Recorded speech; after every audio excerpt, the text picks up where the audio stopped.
Welcome to SunnySpeaks. Here again with another review for you, and you. And today, I'm here to talk about Drop, directed by Christopher Landon and starring Meghann Fahy, Brandon Sklenar, Violett Beane, and many more. During her first date, Violett, played by Meghann Fahy, starts to receive airdrops to her phone threatening the safety of her family. Realizing she is being watched and an intruder is in her home, Violett is forced to choose: risk asking for help, which could lead to the death of her son, or kill her date. Made by the same director of Happy Death Day, another film that I was pleasantly surprised by when I first saw it. I said before, I'm tired of the dark comedy horror thing going on in 2025, and I guess I'm a hypocrite because I enjoyed this movie a lot more than I expected to. But I will say that this movie is more of a thriller than a horror, and I really appreciate that because not only is that showcased visually, but narratively as well. Meghann Fahy was really good in this film. Violett is a character that has experienced immense trauma emotionally and physically. And starting the movie off thrown into her darkest and worst moment helped me connect to her instantly and throughout the rest of this unsettling journey. Violett is a mother and big sister, and honestly, I feel like I connected a lot more to her connection with her sister, played by Violett Beane, more than I connected to her and her son. There isn't a lot of screen time with her son, but I do think that Meghann Fahy still brought a lot of nuance to the character Violett, and I still cared about her overall goal of keeping her son safe and keeping her sister safe and trying to keep things together when you feel like you have no control over a situation. I think that she played the different layers of emotions and the unraveling of the psyche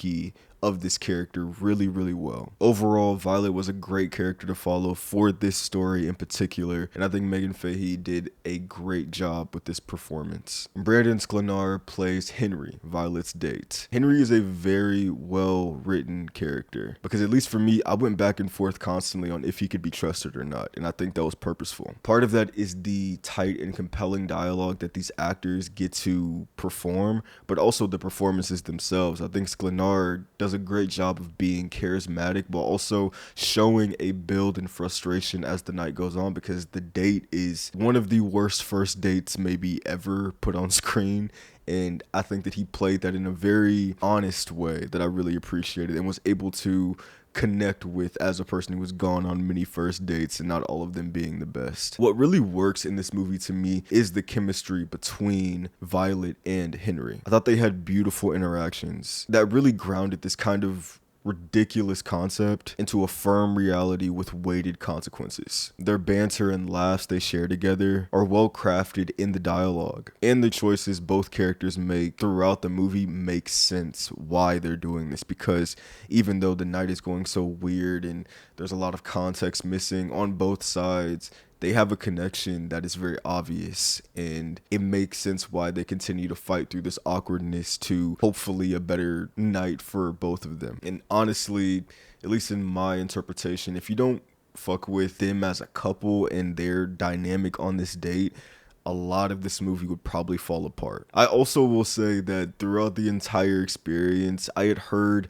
a theory, or it was an April Fool's thing, of Brandon Sklenar playing Bruce Wayne in the new DCU, and I the entire time was looking at him like I could see him being Batman. So I think he got some extra points for me because Batman is one of my favorite superheroes of all time, and I at least in this role, this is the only thing I've ever seen him in. I could absolutely see him being a good Batman and a good Bruce Wayne. Like I just see it. So if that did happen, I'm definitely a supporter. My favorite parts of this film are how it chooses to build the tension through great visuals and symbolism. Mark Spicer is the cinematographer on this, and I think he cooked. I loved the visual language in this film. It really enhanced the feelings of isolation and PTSD that Violett is going through. Every message she gets from the stalker is shown with cool text, which now, having done a lot of different thumbnails, I appreciate fonts a lot more than I used to. But the way those scenes are shot as she's receiving these messages and they continue to descend further into horrible commands, I found really unnerving and also visually striking, and I really appreciated that extra effort. The entire time I was on the edge of my seat, and I really was wondering, how is she going to get out of this, and who is the stalker doing this? The music is also really good in this movie too, and helped immerse myself into these scenes further. When it comes to who the stalker is, no spoilers, but I did not guess who it was at all, and I really appreciated that as somebody who predicts a lot of things just naturally in film. I really enjoyed the fact that I didn't know who it was, and the one thing I will say is that once the movie reveals who it is, the pace speeds up very quickly, and it's basically a race to the end. And I really appreciate that, because as a person who has seen a bunch of different movies in general in my life, but over the past couple of months I've seen a lot of different movies, I really appreciate when a filmmaker knows that they have nothing else to say and they choose to be like, okay, I've done what I wanted to do here, now let's get you guys home. Let's get the audience home with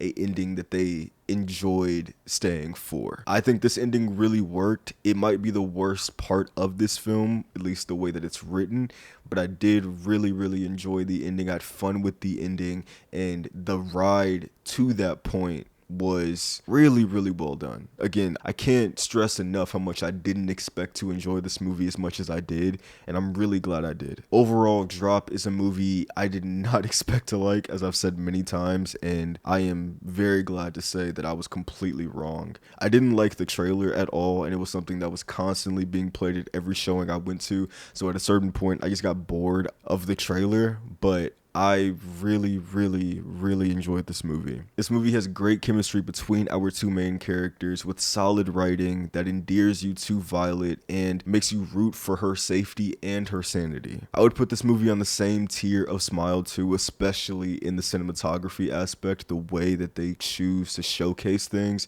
is really a beautiful part of both of those films. I think Smile 2 has a better lead performance by Naomi Scott. I think that she does a better job than Meghann Fahy, but I think she had a lot more to do in that role. But either way, I think both of these movies are on the same tier. So if you like a movie like Smile 2, I think you would enjoy Drop. Again, a movie that I enjoyed on a cinematography and visual level.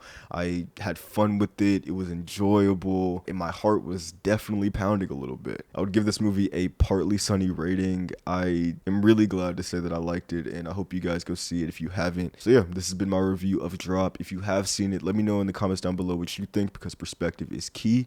If you haven't, let me know if this review makes you want to go see the movie or not. Like and subscribe. Thank you for watching. Thank you for being here. I'll be back again, and peace.